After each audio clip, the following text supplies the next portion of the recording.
she became Mizoram's youngest MLA. So please join me in welcoming Baryl Vanneihsangi. She is someone who wears her identity on her sleeve, very proud of Mizoram. I'm someone who, has many Mizo friends as well, right through college. So I know a little bit about Mizoram. I'm probably one of the a few people who has traveled to Mizoram as well. And right off the bat, I would recommend that to everyone. But I'd like to start, Baryl, by asking you about why you decided to take the plunge into politics. Well, first of all, thank you very much for having me here. I'm so grateful for this honor. And also I would like to express my thanks on behalf of all the people and the state that I represent, Mizoram, and I bring their love and support to India Today's group as well. So as you have rightly mentioned at the introduction, prior to plunging into state politics full-time, I had the privilege to serve the community for 7 to 8 years as a media person, and it was a fulfilling experience. So the reason why I said fulfilling is because many of us or many of the viewers might have think that entertainment is something that just amuse you or you had fun with and later on waste your time. But to me, entertainment imparts education and knowledge and information.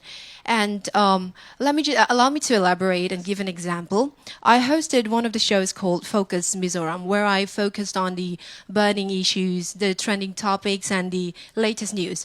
And in order to execute that program very well and to provide valuable insights to my audience, there are countless of sleepless nights that I have to sacrifice. And also, I extensively researched the subject matter and I read books, I read articles, anything I can find, anything available about that subject. So I devoted my whole life and I put my heart and soul into what I was doing.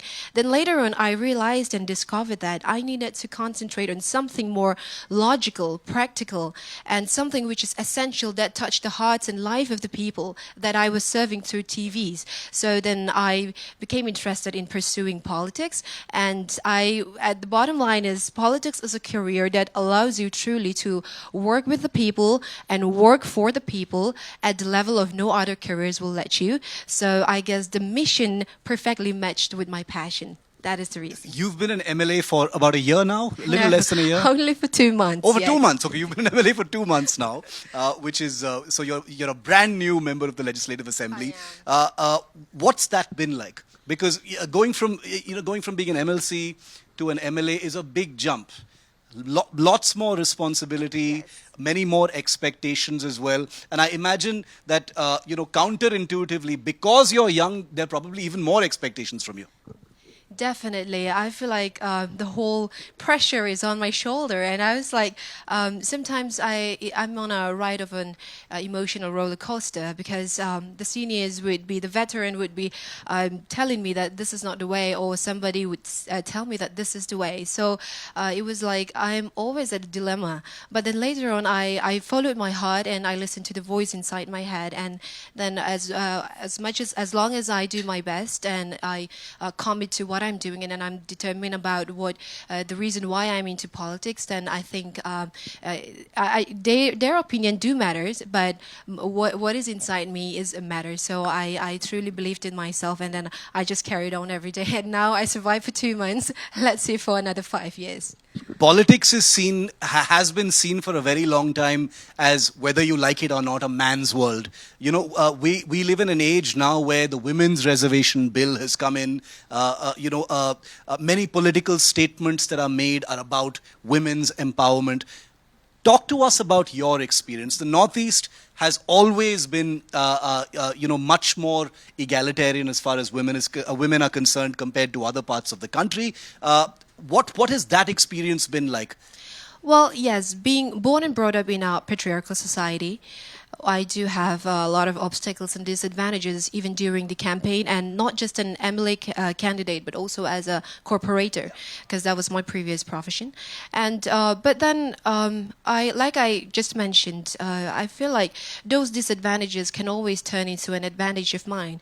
So why do I bother about what is the hindrances that are in my path? Why don't I just use them as a stepping stone for me to climb the ladder higher? So when you you are optimistic and when you have optimism in your life and you always take things in a lighter way, then you can always overcome everything. So now everybody's asked me about the women reservation, and I always say that if that is the system and I'm abide to follow, that's all right. But also you should not just seek for some special reservation or quota just because you're a female. You can do more than that. You can compete with men, because the equality that we claim is not about physical equality. It's about cerebral equality. So I feel like whether there's a reservation or not, women have the power, the potential, and the capability to go and neck fight to fight with men, and you can always strive and you can always thrive. And when you go head to head, I know it's only been 2 months, but you've Yes. also been a corporator Yes. already. So it's not like you don't have that experience. When you go head to head with men, do you feel you're much better prepared? You have a better footing. It is a patriarchal society. Politics has been very patriarchal for the longest time. How do you handle that? Does it ever give you second thoughts? Well, I always think to myself, what do I think a politician should be? And I often ask myself that question. And it's so hard to come up with a perfect answer. But honestly, when I look into the word politics, it's like everybody's, the stereotype of politics or politicians are like, whether it's truth or false, it's like obscured by blind loyalty. And we just make politics as a battlefield of opposing parties. But I always believe that there are more than that, more beyond that. And politics to me is a place, or it is a system that is crucial for shaping our lives and for bringing the essential development and progress in our life. So when I look at politics in that way, then the kind of politician that I need to become is very perfectly clear. It's crystal clear for me. So when I go, like you said, head to head and neck to neck with men, I don't put myself or like I surpassed them in any way, but I just do my best. And I guess the people who have casted their vote for me have seen it very, very clear that I have confidence in me and that I'm passionate about what I'm doing. What I can say is that even I'm guilty of stereotypes in this interview so far. Because you're young and a woman, I've asked you about the women's reservation bill and patriarchy, and some would say, would you ask the same questions of a man? So I'm guilty of that. But speaking of stereotypes, I also want to ask you, Baryl, the Northeast is not one place. For such a long time, people just consider it to be the Northeast, and I find it a little, even the term Northeast, a little problematic. But things have changed. There's a huge amount more awareness now about the incredible diversity of all parts of the country, and especially the Northeast. And you come from a generation where those things have actually changed. What has that been like, especially since you are now in a position of policy and power? Well, yes, I think in politics, the word that they have used frequently or the most is wanted to bring change, or a wind of change is blowing. And I am so fortunate and lucky that I am able to witness that in real life, and also that is happening at this very moment. And when it comes to, the Northeast, I know there's this stereotype definition of what the Northeast are, or the Northeastern people who resides in Northeast. But let me just, not to blow our own trumpet, I'm sorry, but then I feel like there's... No, but you should blow your own trumpet. Yeah, I feel like it's important to mention this.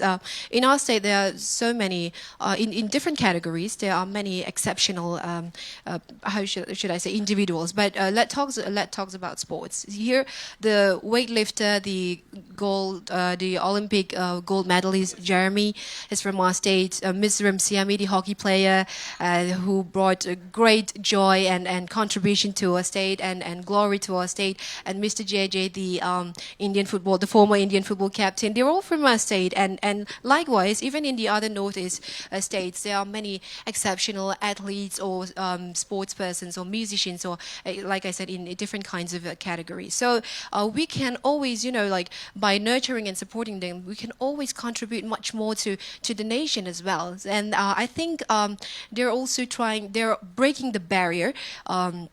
of what the northeast, when we said India, we always divided in our mind like northeast, south, and north, right? Yeah, so I think they're breaking the barrier, and I'm so happy and proud of them. And I believe that we should all treat us equally, because no matter what color we are, no matter what language and costume we're wearing, there's one blood, one Indian blood is running underneath our skin. So I think we should all accept each other as we are. I completely agree and applaud you for saying that. We're all the same blood. As far as the national media is concerned, and I'm sure you've seen this, all my friends from, whether it is Mizoram or Meghalaya or Nagaland, they all agree with me when they say, in terms of the media and perceptions, there are not only stereotypes, but there's also a tyranny of distance. Things that are happening in those states barely get reported. Last year, that changed with what happened in Manipur, Baryl. That became a national headline for a long time. It continues to be a very tragic, unfortunate, regrettable thing that's going on, in one of our most beautiful states, neighboring Mizoram. It's had an impact on what's happened inside Mizoram as well, for a year now. How do you feel about what's happened there? You're an MLA now in a neighboring state. Your sentiments, and where do you see it going? Well, yes, like you've mentioned, it's so unfortunate. And also, as a politician, I should say, even though it's just an early stage, but I think we should be very mindful of what we're saying or spreading at the platform that we're having.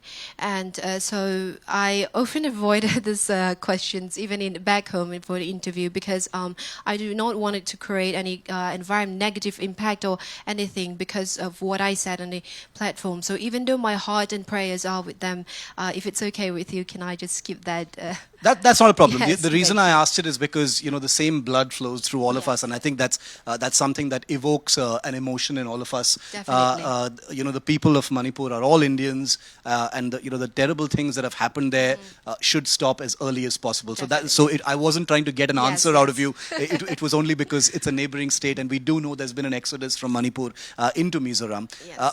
But coming to my last couple of questions, Baryl.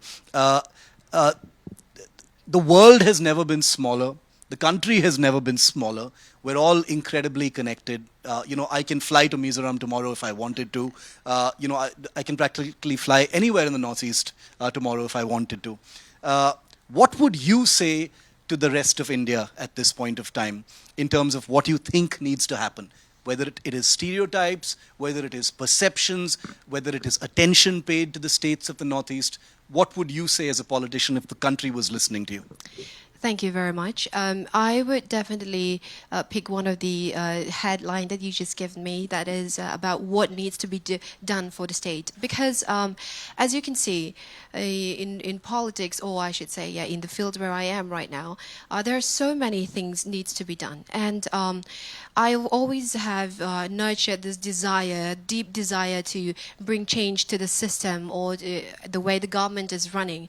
And because when we talked about Mizoram, you may have heard about the high literacy rate and also about the beautiful landscapes that we have. But we have mentioned this so much so that this have become more like a cliche now. And I feel like it's time to bring something in so that people can know when you mention the word, and it can become a household names as well.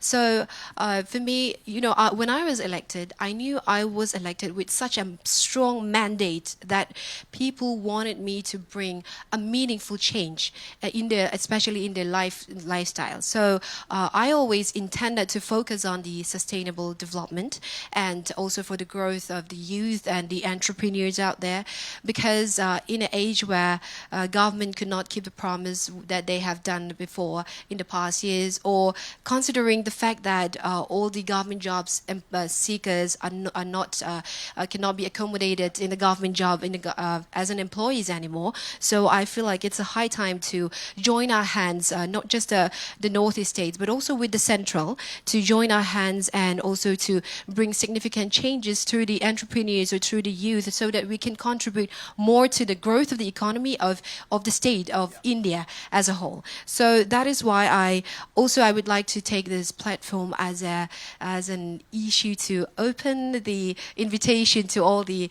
industry captains out here and in the audience, and also amongst the viewers. I believe that please do keep in touch with the government of Mizoram, because I believe that there are so many things we can share and we can promote each other by holding hands, and also we can initiate partnerships through ways and areas and build on the existing ones as well. So I'm really hoping that our government will have the chance to come closer or come in closer connect with the central government, because we have potential when it comes to sports, when it comes to tourism, when it comes to health or cultural promotion.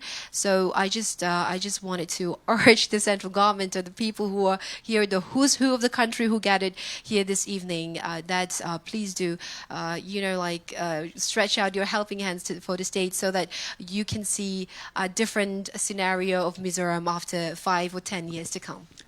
Millions of people, first of all, are going to be watching this interview.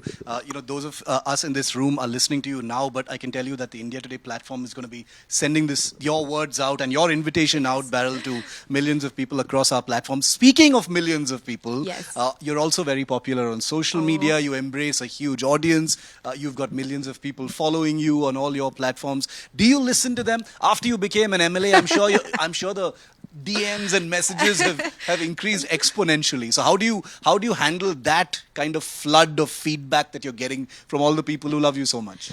I always listen to them, no matter what profession they are from. I believe it's very important to listen to their opinion and also to take their suggestions into consideration.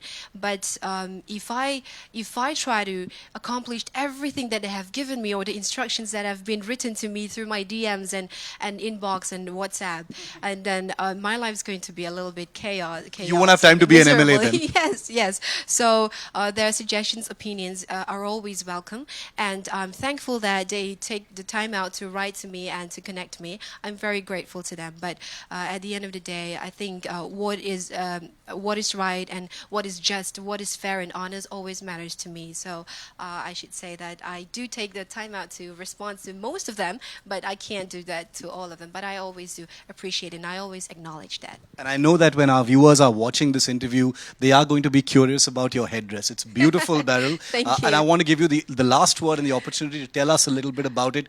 It's a beautiful symbol of how amazing this country is, Yes. and how diverse and the amazing amount of culture everywhere in this state. So please tell us about that.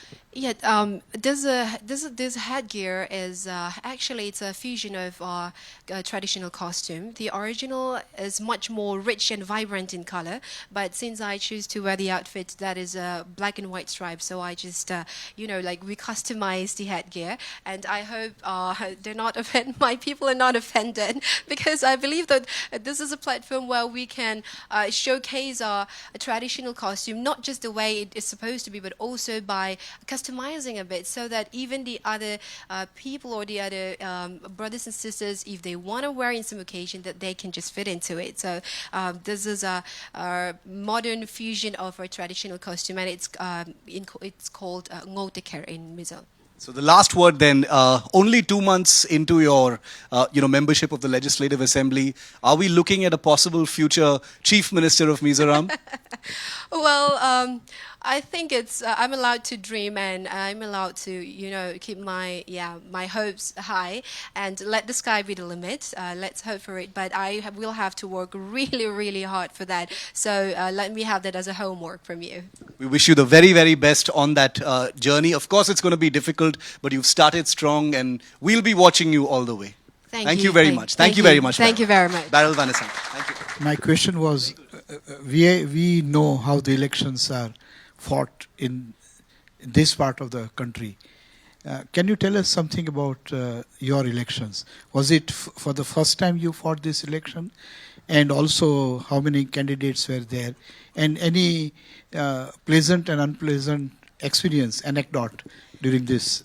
And how did you canvass Because it's a relatively small constituency, I believe. Yes. Thank you so much, sir. Yeah, it's my first time, first election. I'm a first timer, but I had 2 years of experience as a corporator because I was elected back in 2021 as a Aizawl Municipal Corporation, as a corporator. But that was a women reservation. It was a seat reserved, but this is a general fight now. So it was kind of different, very difficult. But then, like I've mentioned, in everything I do, I make sure I succeed and I achieved and I accomplished. So I put my heart and soul into it. And the benefit that I have is that I was a star campaigner of the party that I represent. It's called ZPM, in short, Mizoram People's Movement. And since I was a star campaigner, I have a lot of platforms to address what needs to be taken up.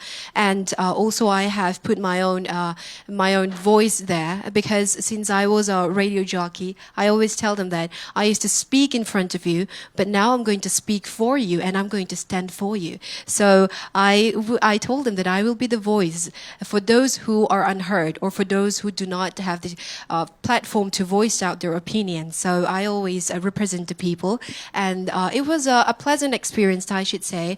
And since I'm a non-conventional politician, probably people do not have any, any expectation. But if I contest for the second time, then obviously it's going to be just a battle on the real politics platform. So it might be a little bit unpleasant, but as of now, I do not encounter such unpleasant moment. Yes, thank you. Yes, first of all, thanks. Being a fellow Northeastern and being from Assam, it's a really proud moment to see you on stage and being asked what you can do for the region. So my request would be definitely to do take up the cause of more development. Do reach out to all the captains of corporates that you said, Yes. so that and more of the industries that are so good there get all the focus with someone like you. Thanks for breaking the myth that an entertainer can also get change, and I'm sure you will. And that's our best wishes to you, being a lady from the Northeast. I Thank know you. it is biased to say that, but so proud to say that the beauty of the culture, you've had the privilege to come and show it on this stage. Thanks to India Today. But more energy, and let's definitely act Thank east with you. people like you over there. Thank you. Thank you, thank you. I got goosebumps over here. Thank you so much.